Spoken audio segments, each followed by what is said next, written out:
నమస్కారం వ్యూవర్స్. జీవితంలో మనం కోరుకునేది ఏమిటి? డబ్బు, హోదా, విజయం. ఇవన్నీ దేనికోసం? చివరికి మనం వెతికేది సంతోషం కోసమే కదా. మరి ఆ సంతోషమెక్కడ ఉంది? అది బయట దొరికే వస్తువు కాదా? ఈ వీడియోలో మనం సంతోషంగా ఎలా ఉండాలో తెలుసుకుందాం. చాలామంది సంతోషాన్ని ఏదో ఒక లక్ష్యంలో, వస్తువులో లేదా వేరొకరిలో వెతుకుతారు. నాకు అది వస్తే సంతోషిస్తాను, ఇది జరిగితే ఆనందిస్తాను అనుకుంటారు. కాని సంతోషం అనేది బయటనుంచి వచ్చేది కాదు. అది మన లోపలనుంచే పుడుతుంది.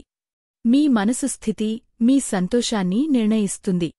ఉదయం సూర్యరశ్మి, పక్షుల కెలకలరావాలు, ఒక చిన్న చిరునవ్వు, కుటుంబంతో గడిపే క్షణాలు ఇవన్నీ సంతోషానికి మూలాలే. వాటిని గుర్తించడం మన చేతుల్లోనే ఉంది. మనం తరచుగా గతంలో జరిగిన వాటి గురించి పశ్చాత్తాపపడుతూ, భవిష్యత్తు గురించి ఆందోళన చెందుతూ వర్తమానాన్ని కోల్పోతాం. సంతోషం ఎప్పుడూ ఈ క్షణంలోనే ఉంటుంది. గతాన్ని మార్చలేం, భవిష్యత్తును పూర్తిగా నియంత్రించలేం. కాని ఈ క్షణాన్ని ఎలా జీవించాలో మనం నిర్ణయించుకోవచ్చు. మీ పనిని ఆనందించండి, మీ ప్రియమైనవారితో పూర్తిస్థాయిలో ఉండండి, ప్రస్తుతం జరిగే ప్రతి చిన్న విషయాన్ని ఆస్వాదించండి. కృతజ్ఞతాభావం సంతోషానికి బలమైన పునాది. మీకు ఉన్నవాటి గురించి ఆలోచించండి. మంచి ఆరోగ్యం, ప్రేమించే కుటుంబం, స్నేహితులు, ఒక పూట తిండి. ఈ చిన్న విషయాల పట్ల కృతజ్ఞతగా ఉండటం వల్ల మనసులో సానుకూలత నిండుతుంది. సవాళ్లు ఎదురైనప్పుడు కూడా వాటిని ఒక అవకాశంగా చూసే సానుకూల దృక్పథాన్ని అలవర్చుకోండి.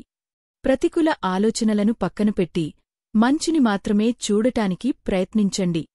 గుర్తుంచుకోండి, ఆనందం అనేది ఒక గమ్యం కాదు, అది ఒక ప్రయాణం. ప్రతిరోజూ మనం తీర్చుకునే ఒక చిన్న నిర్ణయం. మీరు ఎప్పుడూ సంతోషంగా ఉండటానికి అర్హులు. మీ జీవితంలో నిజమైన సంపద ఏదైనా ఉందంటే అది మీ ముఖంలో ఉన్న చిరునవ్వు, మీ మనసులో ఉన్న ఆనందమే.